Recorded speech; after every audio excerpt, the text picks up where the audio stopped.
Good evening, Mommy Vicky. Good evening, Mommy Karen. And good evening din sa lahat ng mommies na nanonood tonight. And welcome sa ating show na tungkol sa ilaw ng tahanan, ang Balitang Ina! Naku, Mommy Karen, isa na naman pong balitang inang good news ang ihahatid natin sa mga mommies tonight. Tama ka dyan, Mommy Vicky. Alam niyo naman na summer na at ito rin ang pagkakataon natin mga nanay na makapag-relax at mag-enjoy sa beach. Oo, kaya lang maraming mga mommies ang medyo natatakot sa mga water activities kasi hindi sila marunong lumangoy. Kaya eto na ang Balitang Inang programang magtuturo sa mga nanay na mag-floating.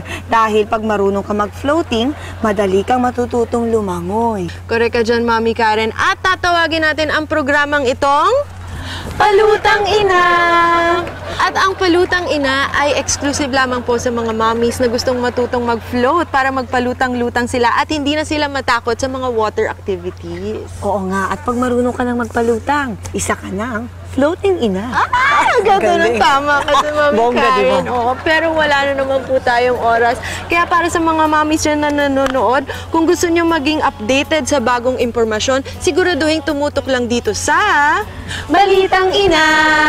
At para sa mga mamis na maagang natutulog sa gabi, mapapanood niyo ang aming replay bukas ng umaga. Ang Balitang Ina nyo rin! Ako po si Mommy Karen. At ako naman po si Mommy Vicky at ito ang Balitang Ina! Grabe!